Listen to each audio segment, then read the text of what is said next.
కార్తీక పురాణము 7వ అధ్యాయము 7వ రోజు పారాయణము. శివకేశవార్చన విధులు.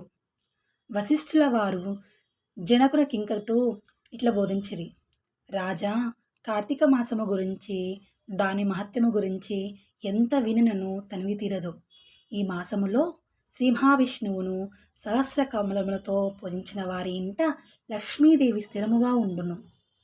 తులసి దళములతో గాని బిల్వపత్రములతో గాని సహస్రనామ పూజ చేసిన వారికి జన్మరాహిత్యము కలుగును.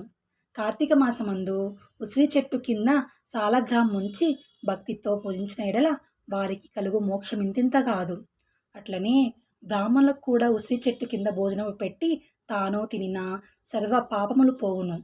ఈ విధముగా కార్తీక మాస స్నానములు, దీపారాధనలు చేయలేని వారు ఉదయం సాయంకాలం ఏ గుడికైనను వెళ్ళి భక్తితో సాష్టాంగ నమస్కారములైనను చేసిన ఎడల వారి పాపములు నశించును. సంపత్తి కలవారు శివకేశవుల ఆలయమునకు వెళ్ళి భక్తితో దేవతార్చన, హోమాదులు, దాన ధర్మములు చేసినచో అశ్వమేధము చేసినంత ఫలము దక్కుటయే కాక వారి పితృదేవతలకు కూడా వైకుంఠ ప్రాప్తి కలుగును. శివాలయమున గాని విష్ణాలయమున గాని జెండా ప్రతిష్ఠించినచో యమకింకరులకు దగ్గరికి రాలేరు సరికదా. పెనుగాలికి ధూళిరాసులు ఎగిరిపోయినట్లే కోటి పాపములనైనను పటాపంచలైపోవును. ఈ కార్తీక మాసంలో తులసి కోట వద్ద ఆవు పేడతో అలికి వరి పిండితో శంకుచక్ర ఆకారములు ముగ్గులు పెట్టి నువ్వులు ధాన్యము పోసి వారిపై ప్రమిద ఉంచి నిండా నువ్వుల నూనె పోసి వత్తిని వేసి వెలిగించవలెను. ఈ దీపము రాత్రింపవళ్ళు ఆరకుండా ఉండవలెను. దానినే నందాదీపమందురు. ఈ విధముగా చేసి నైవేద్యమిడి కార్తీక పురాణము చదువుచున్న ఎడల హరిహరులు సందర్శించి కైవల్యమొసంగుదురు.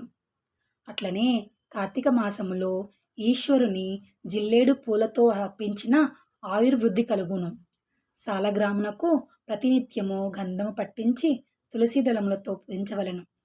ఏ మనుజుడు ధనము బలము కలిగి ఉండి కార్తీక మాసమందు పూజాదులు చేయడో ఆ మానవుడు మరుజన్మలో శునకమై తిండి దొరకక ఇంటింట తిరిగి కర్రలతో దెబ్బలు తింటూ నీచ స్థితిలో చచ్చును.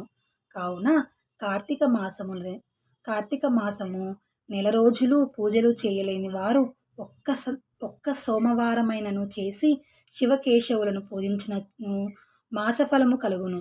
కనుక ఓ రాజా, నీవు కూడా ఈ వ్రతము ఆచరించి తరింపమని చెప్పాను. నమః శివాభ్యాం నవయౌవనాభ్యాం